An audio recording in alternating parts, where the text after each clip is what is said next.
welcome to the program. This, of course, is Stinchfield, the podcast. So great to be along with you today. Look at what's happening with the Democrat Communist Party of America. You know, they try to say it's the Democrat Socialists of America. They're not socialists, they're communists. Whatever it is, it's bad. Socialist, communist. Communism is worse than socialism. Socialism is about as bad as it gets, so you know the direction they're headed. All you had to do was look at the Sunday morning shows and see that you had established Democrat after established Democrat talking about what a big tent the Democrat Party has. Big tent. How in the world are you welcoming in communists into your party? It's anti-American. It's everything this country doesn't stand for, and you're telling you that that's part of the Democrat Party today? It is an absolute implosion. So when the media tells you there is a civil war going on inside the Democrat Party, I'm here to tell you that's fake news. There is no civil war going on. I think what you have are some smart, strategic thinkers inside the mainstream media that are saying, wait a second, we can't let the world know the entire party's going hell-bent on communism, so we're going to say there's a civil war going on, and the factions are battling it out. The factions aren't battling it out. This is a transformation that has gone underway. Name me anybody that's pushing back against this other than John Fetterman, who I'm not even convinced is a Democrat anymore. By no means do I think he's a conservative. By no means do I think he's some kind of a Make America Great Again recruit. He is not. But he certainly doesn't align with where the Democrat Party is today, and that's the only guy I know that is speaking out against this wild push. So I'm going to prove to you that this is a mainstream school of thought as we go through this today, and then President Trump on a rampage at the White House Correspondents Association dinner over the weekend. Friday night, he gave this speech. This was not a normal comedic routine. I don't even know if he had comic writers write his routine. To me, it was an absolute takedown of the fake news media in the room there. It was a no holds barred. It was a brutal assault on the media, and they deserved every bit of it.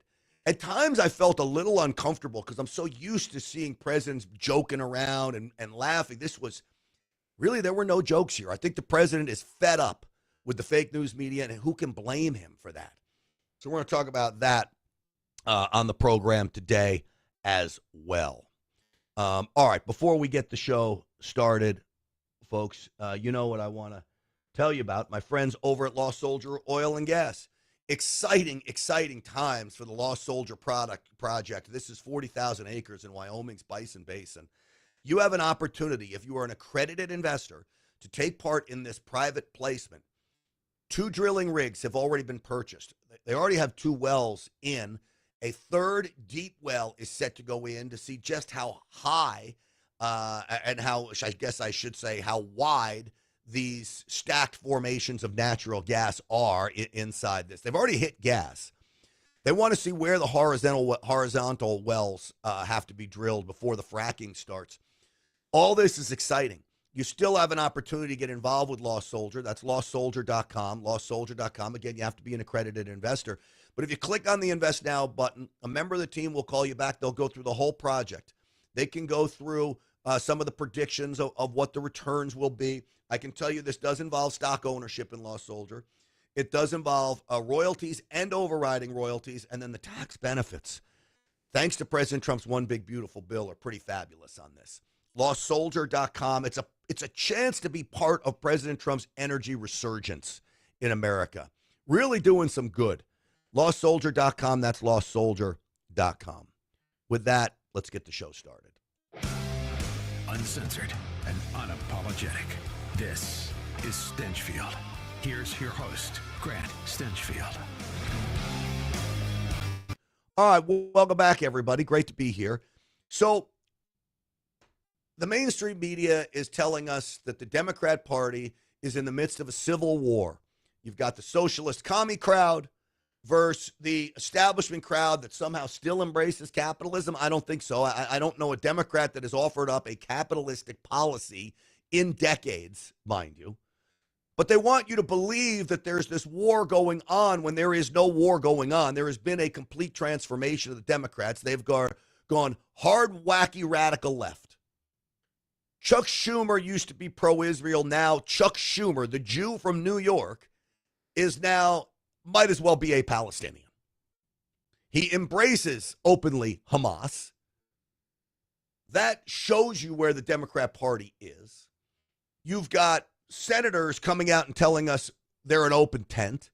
Everybody's welcome in the Democrat Party. I'm here to tell you right now, inside the Republican Party, inside the Make America Great Again faction of the Republican Party, communists and socialists are not welcome. There is no place for a communist or a socialist in the Republican Party. And you would think Democrats would say the same thing. Democrats could talk about, you know what? We have, I hate the word progressive. They made that word up. Why aren't we progressive? We're progressives. I'm looking for progress, okay? I'm the Republican who believes in Make America Great Again, America First policies. You know what? In my opinion, that's progressive. That's progress, going down the road with my eyes through the windshield. Why do they get to call it progressive? I don't like that term for them. But if you're a Democrat and you say, well, we're a traditional liberal, we believe in government's role in helping society a little bit more than they do. We want government to have an active role and oversee. Okay, all the things I disagree with, but you could say we're not communists. There's no role for a communist inside the Democrat Party. That's not one of them says that, except, of course, for probably Fetterman. Not one. Which tells me they're commies, man. They want the complete destruction of America. If you don't believe me, the Democrat Socialists of America, their president decided to go on Fox News. And Shannon Bream had her on. And I'll just let you watch this. Everything I have said they are doing, they are openly doing. Here. So we're going to put up on the screen a few of the things that are part of your platform. And I want to ask you, just give me sort of a true or false on these. Abolish the Senate. True. Okay. Replace the presidency and Supreme Court as we now know them. Yep. Abolish ICE. Absolutely. Abolish borders and give amnesty to anyone currently in the U.S. illegally. As a long-term plan, yep. Defund the Pentagon. Absolutely. Abolish prisons, at least in large part. Yeah, again, that as part of a long-term program, yeah. Okay, so no prisons. Government or public ownership of most large corporations. Yeah, absolutely. So that's not socialism anymore. That's communism. First off, on the sheer face of it, you want to do away with prisons. Evil has existed in the world since the beginning of time. Evil is never going away. Okay? Ever. I wish it would. I wish I could say it would, but it is part of life itself. You have good people, you have evil people, and you have those that fall in between. But those that are evil are not going away. Since the beginning of time, there has been evil in this world. You want to do away with prisons. What do you do with the evil people that wreak havoc on society? What do you do with a child molester? What do you do with a mass murderer? What do you do with a psychopath serial killer? Where do you want them? What do you do with a prolific, yes, I'm going to say this, a prolific stick-up man, shoplifter? Well, if you're shoplifting all day long and you're stealing from people, you need to go to prison. I get it. If you steal a candy bar and you're 12 years old, you learn a lesson. You don't need to go to jail. Hopefully your parents take care of it and you learn a lesson. Maybe they give you a little community service. But if you're a prolific smash and grab, giant run-in, you need to go to prison. Then she says, literally, government will own the means of production. She wants government to own large corporations. Are you kidding me? Government to own large corporations? That means there is no real private property when it comes to business and industry anymore. That interview was stunning. So now when I tell you that the mainstream faction of the Democrat Party, which really doesn't exist, this is the transformation. They're all radical lunatics. Hakeem Jeffries being one of them, is so afraid of losing the midterms, they don't want to turn anybody away. Look, if you're a DSA member, Democrat Socialists of America, which now should be Democrat Communists of America, but if you're a member of this, you're not voting for a Republican. You can turn them away all you want. I guess that you need the votes against, but that's not a fear of voting for Republicans. They're not going to. They will vote for a Democrat, though, because Democrats are openly saying, you know what, we embrace these same lunatic anti-American policies. Listen to Hakeem Jeffries. The Democratic Party is not a cult of personality. We're a coalition of public servants. Our diversity of thought, perspective, and life experience, like what Bob brings to the table, is a strength, not a weakness. We are one big tent united by a shared commitment to fighting for an affordable America. A big tent party fighting for an affordable America. Do you think when government starts running everything that things will be affordable? Where's the competition? There is no competition anymore. You take competition out of the mix, everything gets destroyed because now there's no accountability. You can do whatever you want. And this goes the same way for schools. Why do you think these Democrats don't want school choice? Because public school teachers would have to compete for your kid's business. When you have to compete, it means you have to do a better job than the other school. They don't want that. They don't want any form of competition because you can just ease on down the road when there's no competition whatsoever. This goes for the same thing. We want government running everything. Well, no competition means they can charge whatever they want for it. That's Hakeem Jeffries saying that. Oh, God. Then you got this piece of work. DSA is a parasite. They add if the Democrats want to root out the party within their party, they will need to stop indulging the DSA's constant passive-aggressive attempts to undermine them. This would require prohibiting DSA members from joining their party and throwing out the DSA members already honeycombed within it. Do you think they have a space within your party? I do think the Democratic Party has always been known, and mostly this is good. Sometimes it's not, as a big tent.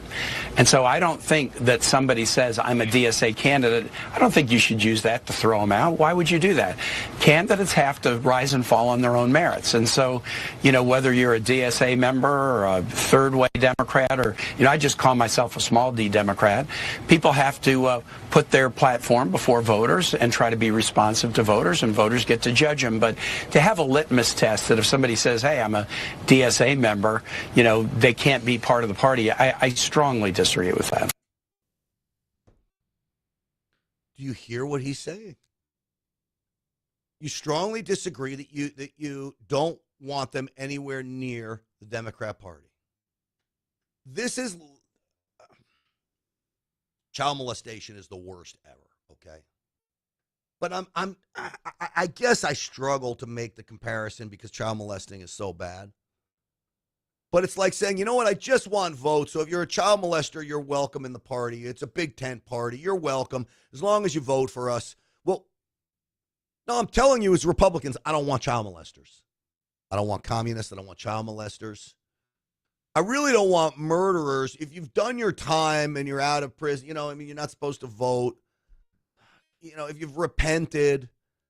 But I really don't want criminals in my party. I would denounce criminality in my party. I really would. They don't. They actively engage the criminals. Why do you think it is that they don't want police in the hood? They don't want to turn off the criminals, as if the criminals are voting. They're not. They're not voting. So is there any hope for all of this? Any hope at all? Well, John Fetterman is a little bit of a hope. I'll tell you about him in just a second. Before I do, let me tell you, patriotmobile.com/Grant. That's where I want you to go. Hey, Patriot Mobile. I have a Patriot Mobile phone. It's fabulous. I have 2 lines from 2 different carriers on this phone. Customer service is great. And you know what? I would never have another cell phone service but Patriot Mobile because they're America's only Christian conservative wireless provider. They believe in the things that I believe in. They're actively working to move America in the right direction. They're side by side with President Trump and trying to make America great again. Customer service is 100% U.S. based. Performance guarantee is great. You choose what network you want. You can upgrade your phone. You get a new phone. You can do all the things you can with a regular cell phone company. You have to be with Patriot Mobile. Use the promo code GRANT for a free month service. PatriotMobile.com/Grant. That's PatriotMobile.com/Grant. Use that promo code GRANT for a free month, and I promise you, you'll be very happy about it. John Fetterman, okay? He says this about the socialist support of the Democrat Party. So socialism, that should be the unacceptable view, in the Democratic Party. We all should be capitalists, and we should all agree that supporting Israel, but for me, calling them out, there's also been kind of like a double standard. People, whether it's Sanders or other people, they're allowed to criticize Democrats, and they can even create mass chaos, like in the main race and other thing. But when I call out the extreme ones, then that's when I get the criticism, and I get that. What's more controversial, like, why are you going on Fox? Or why are you going to support Israel? Like, that shouldn't be controversial. I'm going to have a conversation with anyone that's going to play it straight as you and Fox has. But now, well, I appreciate that. Thank you. And let me ask you about that. You just brought up Israel, and we saw. So there you have John Fetterman, at least as a voice of reason. And again, I'll say it over and over again. I owe the man an apology. I was so mean to him when he was suffering from his whatever he went through, whether it was a stroke, whether it was whatever. Could have been from the vaccine. Who knows? I was mean to him. But you know what? I'm grateful that if there are going to be Democrats in the United States Senate, I wish more of them were like Fetterman. Can you imagine the amount of work that could actually get done? So I owe him an apology. Now, the opposite of John Fetterman is Bernie Sanders. Bernie Sanders, of course, we know this. He's already said he's a socialist. We know he's a communist. We know he spent time in Russia. These people are roaming the halls of Congress, okay? Think about that. You've got Bernie Sanders, who's a known Russian plant, all right, virtually. Cuba loves it. Then on the other side of the Capitol, at the House of Representatives, you literally have Muslim terrorists roaming the halls. So we've got terrorists, socialists, and communists all in Congress right now. This is America. What would our founding fathers say about any of this? They had their debates, of course, but their debates were over freedom. Their debates were not over whether we should have an all and overbearing government to own everything, own you. They talk about slavery. What do you think's going to happen? The people would be the slaves to government. And they say we're the racist ones. Is what Rahm Emanuel is saying, who no doubt has the support of millions of working class people. So Rahm Emanuel, Barack Obama's confidant, pushed back against this. He said, and I'm going to quote him, "In the name of authenticity, the DSA and others are saddling the Democrat Party with nominees whose widely unpopular positions will protect Republicans from having to pay the price of Donald Trump's corruption and economic incompetence. It was socialists who led the change to defund police, open the borders, abolish prisons, release violent criminals onto the streets, and degrade the flag. We know those are electoral leaders." That is Rahm Emanuel. Now, what's scary about Rahm Emanuel is I believe he wants to run for president. He was part of the movement to squash American values under Barack Obama. He was. But he's pushing back against the socialist for his own gain. Bernie Sanders doesn't like it. Support of millions of working class people. Look, this is an argument. There's no debate. There is a strong division within the Democratic Party. You have an establishment like Rahm Emanuel, who are dependent on billionaire campaign contributors who want to maintain the status quo. Then you have a progressive movement, which, by the way, what is getting these guys nervous is we are winning all over this country. Suddenly, Mamdani in New York City, it's in New Jersey, it's in Ohio, it's in Colorado. People are sick and tired of the Rahm Emanuels and the Democratic establishment and the Republican establishment. They are asking simple questions, Margaret. Why in God's name are we the only major country on earth not to guarantee health care to all people as a human right? Pretty simple question. Canada does it. Europe does it. Somehow we can't do it. Why do we have an economy in which one man, Mr. Musk, owns more wealth than the bottom half of American society? Yeah. Why do the economists tell us that in the richest country in the history of the world, our kids will likely have a lower standard of living than their parents? The American people are tired of a rigged economy, a corrupt campaign finance system. They want real change. They don't want Rahm Emanuel and the establishment maintaining the status quo. I could tell you I don't want you maintaining what you look as the future. It's all based off jealousy.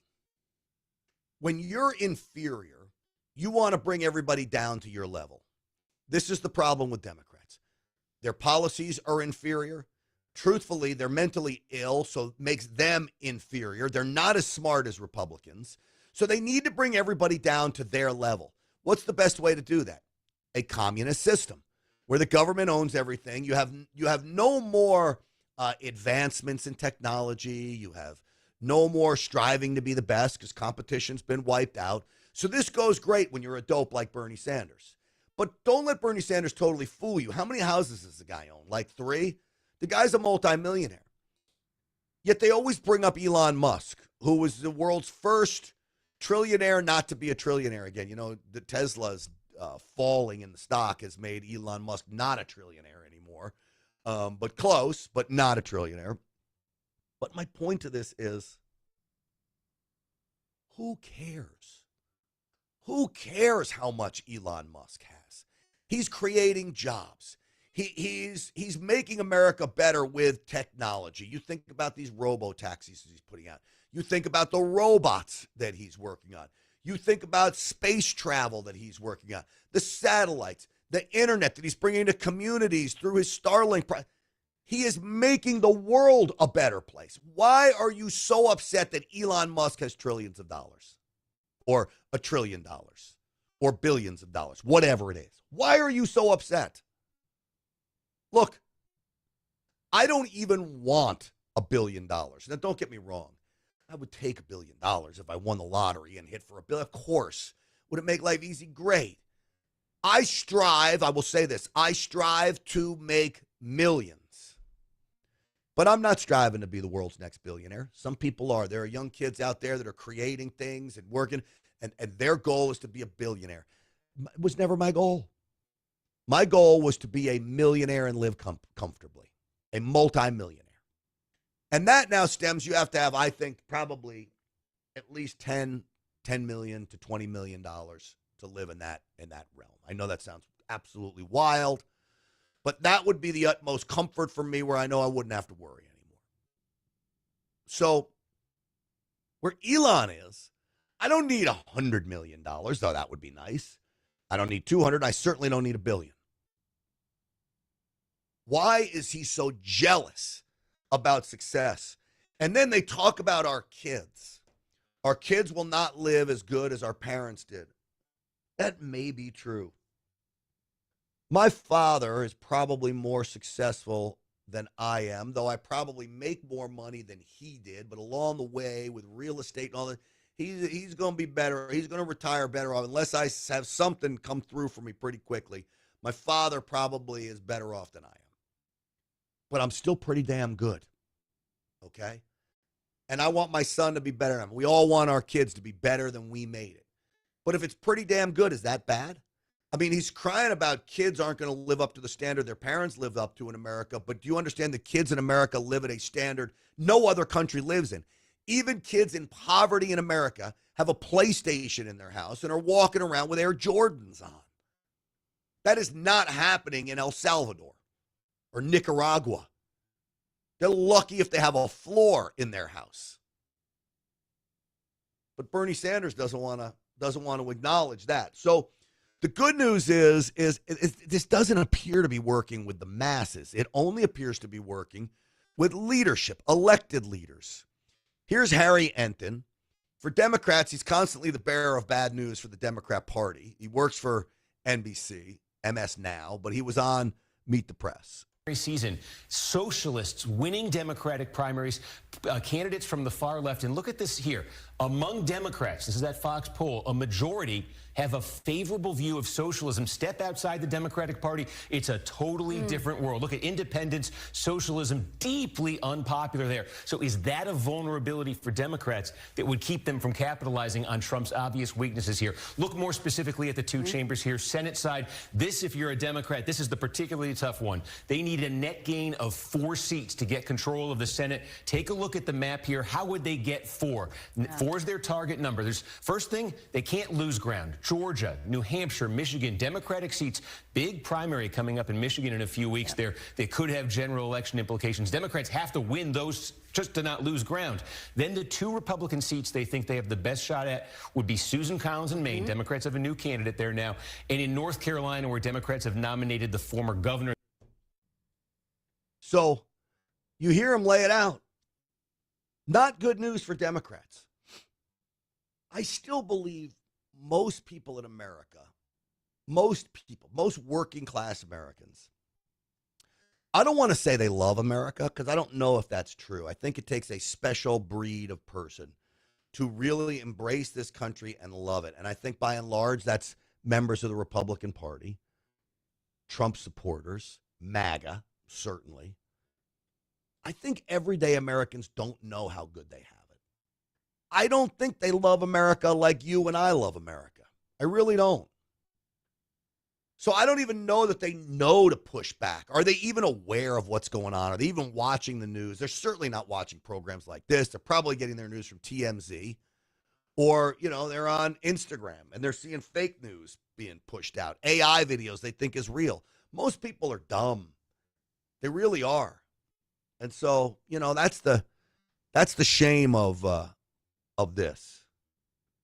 Well, Caroline Leavitt had something to say about all this. She was on with Laura Trump over the weekend. The Democrat Party has totally capitulated to the communists within their ranks.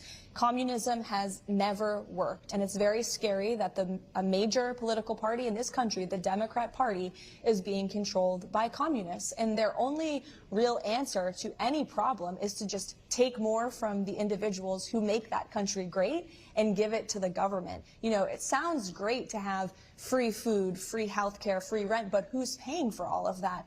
We are. You will be. It's easy to sell, but it doesn't work. And I think, unfortunately, so many people in this country are falling for it because of our liberal, biased education system. We live in the best country in the history of the world. That's what our children should be taught. That's why so many people from all over this world are dying to come here, literally traveling from all over the world because they believe in the promise of the American dream that was built on capitalism, on the free market, on small business enterprise, and all of that will go away if we turn into a communist state. History tells us so. And you know what? Well, she's right. Did she say anything you didn't know? Nope. She reiterated everything we're pushing on this program right now. Why? Because it needs to be reiterated. But again, it's upsetting to me that there are so many zombies in America. We talk about the blind liberal zombies. Those are the pink and blue haired loons that are jumping in with Antifa and Black Lives Matter, and it's just the protest class / riot class. They're blind liberal zombies. They believe in this radical view of America. They hate this country. They jump on board and they just follow like they're blind. But we also just have plain old zombies in this country that are just going through life, making the moves. They're hoping just to get home so they can doom scroll on social media. That's why they work. They work so they can eat and doom scroll. They don't have really any hope of getting ahead or desire to get ahead in life. These are just zombies. And that is much of America, sadly. That's what literally I'm trying to change here on a daily basis. All right. let me do this. The wellness company. I'll tell you this. I have this prescription medication kit. My son was feeling nauseous today. And you know what I have? This kit, and I've got the field kit. I've got another kit. There's Zofran. I had Zofran on hand. I didn't have to take my son to a doc in the box. I didn't have to go, to a doctor. I saved myself money on that front, and I had Zofran, and I gave him Zofran for his nauseousness. That's the victory with the medical kits right here. twc.health/grant. Use the promo code GRANT for 10% off. Prescription medications that you need. Look at the salmonella outbreak. Azithromycin. What's that? A Z-Pack, right? Azithromycin is the first line of defense against salmonella, from what I've been reading. You'll have it if you need it. You're not going to die of salmonella. Apparently, fluids are another real great line of defense. Getting hydrated. But azithromycin also works. So you have it. twc.health/grant. Use the promo code GRANT for 10% off. If you don't have one of these kits in your house, you really are behind the eight ball. You're not prepared for everything. God forbid there's a storm or power outages, drugstores closed down, you can't get out of the house. Who knows? This way you have what your family needs to keep them healthy. twc.health/grant. Use the promo code GRANT for 10% off. And don't forget about Ultimate Spike Detox, too. Get the spike protein out of your system. That's a daily supplement, and it is worth taking. All right. Now, you know what we need to talk about? President Trump's speech, performance, what do you call it? I felt like it was more like a dark rally than it was a comedic performance. Normally, when the president goes and speaks before the White House Correspondents Association's dinner, it's lighthearted, it's upbeat. I didn't get that from this. I got that President Trump is pissed at the fake news media. He was vicious. He was relentless. He called them out. In many respects, it was mean at times, and that's okay because they deserved it all. Can you imagine how frustrated President Trump is with the mainstream media? So there were some funny moments, don't get me wrong, but overall, we'll go through some of the clips of the president. And overall, he was taking the fight to them. Now, this was one of the funnier moments, though. I won 3 times. Now I'm going to do it again. Thank you. I'm going to do it. Should be easy. I'm getting very good at running for president. No, I won 3 times, did very well the second time, by the way. It's a rigged election, but we don't have to talk about it. He didn't get a lot of laughs from those inside the room, but why would he? Because they hate him, literally hate and despise him. I thought the speech was an interesting way to go about it. I'm not going to tell you it was his greatest performance. I like when the president is funnier and more lighthearted. I felt uncomfortable at times, not for the mainstream media, just because what he was saying is so true, and it made me sad. It made me sad for the president, sad for America that we have the fourth estate, the media, that is literally waging war against President Trump. And at the White House Correspondents Dinner, he's got to make it clear who's boss, and that is him, by the way. It went like this. And other areas were drenched a few miles away. We didn't have a drop of rain. And it was absolutely... This is him talking about the fight at the White House on the South Lawn. This is the UFC fight. One of the most incredible things anybody's ever seen. People said it's one of the most incredible nights of their lives. So just remember, before I came along, if you wanted to see someone lose consciousness on the South Lawn of the White House, all you had to do is ask Joe Biden a question. Remember that. Oh, you think I'm kidding? But the big fight was such an amazing success that tonight I'm pleased to announce that we're going to host an even bigger one right in front of the White House. Every Friday night, every Saturday night, we're going to have fights in front of the White House. But we do have something coming and I'm only kidding, So they don't know if he's kidding, if he's not kidding. I would like to see a WWE match at the White House. He did say, if you want to see someone go unconscious, just interview Joe Biden. It was funny. I got no laughs. And it's unfortunate, but he didn't deliver these in a way that he was asking for laughs. He delivered his entire speech in a way that he was punching at them. And again, I think that was by design here. I really, really do. But Caroline may have one of the hardest jobs in the White House. She has to deal with all of you all of the time.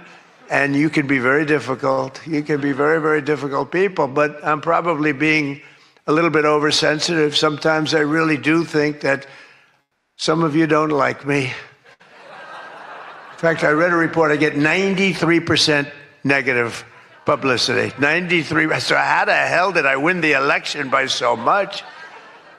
Think of it. I don't think that's true. I can't believe it's 93. In the 80s maybe, but not 93.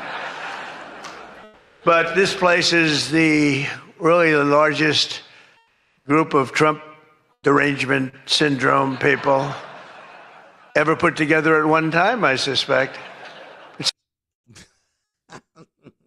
Well, I would beg to differ that if you go to a DNC convention, they're all Trump deranged too. But I get his point, and he's getting some laughs there.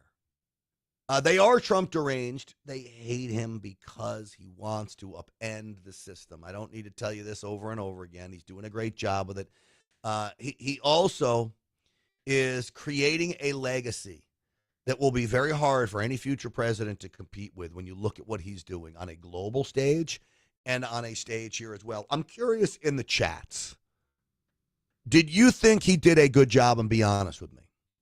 Was he good, bad, indifferent? You tell me. But they'll learn their lesson. But I want to personally congratulate CNN's Caitlin Collins on receiving her award. It was all about me. It's a fake. She shouldn't get the award. It was a fake. But I didn't mind. I said, Caitlin, congratulations. But it was fake. There's no question about it. But she's a young, attractive woman. She never smiles. I said, Caitlin, do you ever smile? Smile. Look at the guy's face on the left. The guy's face that's sitting next to Caitlin Collins. That's the back of her head. He's not delivering this as you would do at a roast. He means it. And I don't blame him for meaning it. But watch this guy on the left, the bald guy. His facial expressions are fabulous. Like, funny fabulous. You have a nice position, but it was fake. There's no question about it. But she's a young, attractive woman. She never smiles. I said, Caitlin, do you ever smile? Smile. You have a nice position. You're at CNN Fake News. You should be a happy person. So smile, Caitlin. Just smile. But we attack, and I thought Caitlin had really made it big with a major new sponsorship. But then I informed her that it wasn't her on the Bud Light can. It was Dylan Mulvaney. And Dylan Mulvaney cost Bud Light $35 billion. All right, so he glossed over the joke. The joke was, it's not Caitlin Collins on the Bud Light can. It's Dylan Mulvaney. And they do look alike, man. I'm telling you what, it's a funny, funny joke. Caitlin Collins and Dylan Mulvaney look alike. Now, I'll say this. Caitlin Collins is very pretty. Dylan Mulvaney is not. Caitlin Collins, she is angry, though. And it's not a pretty way to go through life. But Caitlin Collins is a smoke show. There's no doubt about that. But she does look like Dylan Mulvaney. He didn't deliver it in a way that you knew what the joke was. I think maybe he needed a visual as well, which would have been funny. He could have engaged with Caitlin, which would have maybe disarmed her a little bit. They didn't even joke about, I didn't write the joke. I'm sorry. You know what? For as much as you know, but he doesn't like her, and I don't blame him for not liking her. Here he continues, because he knows the joke failed. And as it fails, then he figures he goes on about Dylan Mulvaney. He was like ad-libbing a lot during this speech. In market cap. That was the worst commercial ever made, by the way, for those few people that want to hear that. Most people don't care, but I would. I wouldn't want to hire Dylan anytime soon. Think of it. They hired Dylan Mulvaney, and their market cap has gone down by $35 billion. Who wrote that commercial? And then you have writer Josh. So, I'm telling you, I think she looks like him. I think it was a funny joke, but it did not go over well, and President Trump took a lot of heat for it. Now, I don't give a rat's ass that he took heat for it. It was funny and true. He didn't deliver it great, really. And so he takes heat for that. Big deal. He continued. And I think you're getting a feel for how this speech went down. I don't know if you watched it.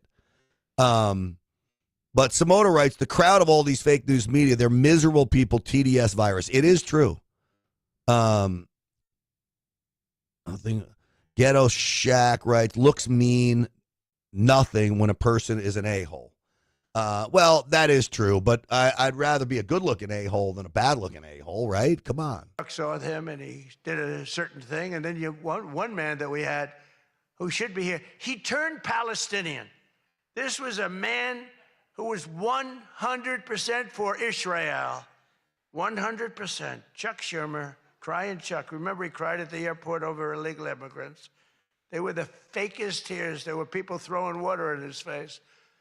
But now he's a proud, very proud Palestinian. In fact, I'm going to send him a beautiful Palestinian outfit tomorrow so he can greet Bibi Netanyahu when he comes to town next week, along with the mayor, who I'm sure would love to meet Bibi. They're not treating Bibi too well, but Chuck wanted to join us tonight, but he didn't want to be violating many parts of the Palestinian rules, regulations, and certainly he didn't want to violate Sharia law, his new founding. And all joking aside, I do think we need term limits. We definitely need term limits. So he talks about Chuck Schumer, and it's not the White House Correspondents Dinner I think anybody was expecting, especially after they went through the issue with the shooting, and you have a lot of wimpy people in there. Not that they're owed anything, but I just found it a very interesting way to go about it. I really did. I'll keep playing some of these clips. I like listening to it because I'm really amazed that his staff said, yeah, this is the way to go. Entertainment, but Adam Shifty Schiff was not available. You know, he's known, I called him, I hate some people, you know, I shouldn't say this, I'm not supposed to hate, I'm supposed to love everybody, but he's a terrible person, he's a liar. And I called him Watermelon Head because he has the largest head I've ever seen with the smallest neck, pencil neck. How does that big, fat, ugly head stand on a little pencil neck? And then I'm told that... I will tell you this. Here's what's really hard. President Trump is used to a crowd when he gives these that hang on his every word, that laugh at his every joke. And that fires you up. You know, when I was doing radio, I could see the crew. And if I was doing something funny or doing a little bit and I could see them laughing, that gave me even more energy. And it just feeds itself. You got people that didn't want to hear him speak. You can see some of them are there on their phones. The energy is basically zero in the room. It sucks the lifeblood out of you. And that had to be hard for Trump. It really did. Here we go. I have all of the press here in one place. I have to say that we're having an amazing load of accomplishments that the media never talks about. For example, under my administration, a once feared and powerful regime that relentlessly attacked America has finally been toppled. Their former leaders have been removed, and they're now being run by a gay dictator facing internal divisions. But I, for one, wish Barry Weiss all the best at CBS News. She's a wonderful woman. So, again, his problem is he's not delivering the punchline. He's not smiling. He's not. The joke is he thinks you're talking about Iran. And then he lays it in that the division and all the craziness and the gay leader is CBS News. It's a funny joke, but he delivered it as if it was straight news. And a smattering of people got it. So, in the end, I'm not sure he did himself any favors in the room tonight, but it is Trump. Not at his best. I'm just going to say it. Not at his best. Let's see. Here's a shot of Ducey. I don't even know what clip this is. I'll play it. People have no idea how lucky you are when I'm gone.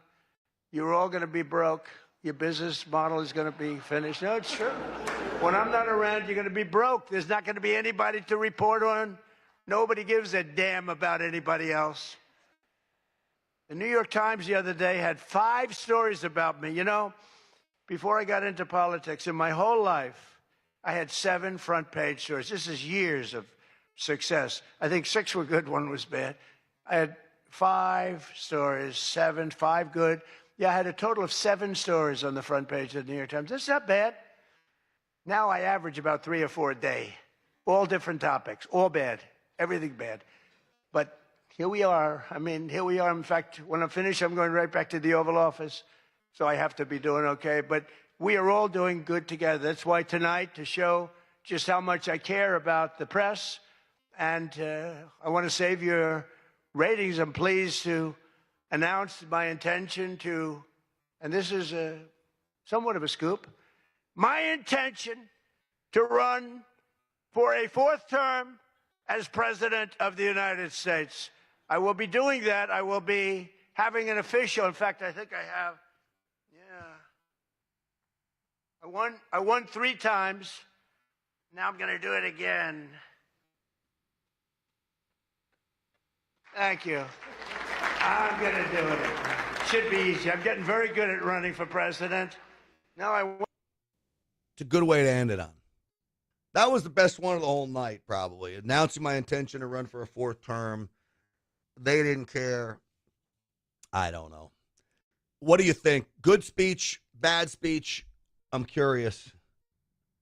Ghetto Shack says, I don't understand why he would want to go to the Correspondents' Dinner. The media suck. I agree that the media sucks, but it is an opportunity to hit them face on. And I think this speech, he didn't care about the sound bites being played across the world. He wanted to hit them straight in the face to themselves. Samoa says, I love it when he trolls these media panic attack. I'm pretty sure he is effing with the TDS virus lunatics. Of course he is. That's he's the troller in chief. I would have liked to have had it delivered a little differently, though. He could have disarmed them more. I think he would have gotten a better response from the jokes. He might be tired, though. I don't know. We'll see. That, folks, is going to do it for us today. Stinchfield's Army rolls because of all of you. I'll see you on the Real America's Voice show tonight. Don't forget, though, folks, GrantStinchfield.com is where you can get your Stinchfield's Army merchandise. GrantStinchfield.com. I love these Defend America t-shirts. And so it's got Stinchfield's Army on the back, right above the neckline. It says the Stinchfield's Army logo.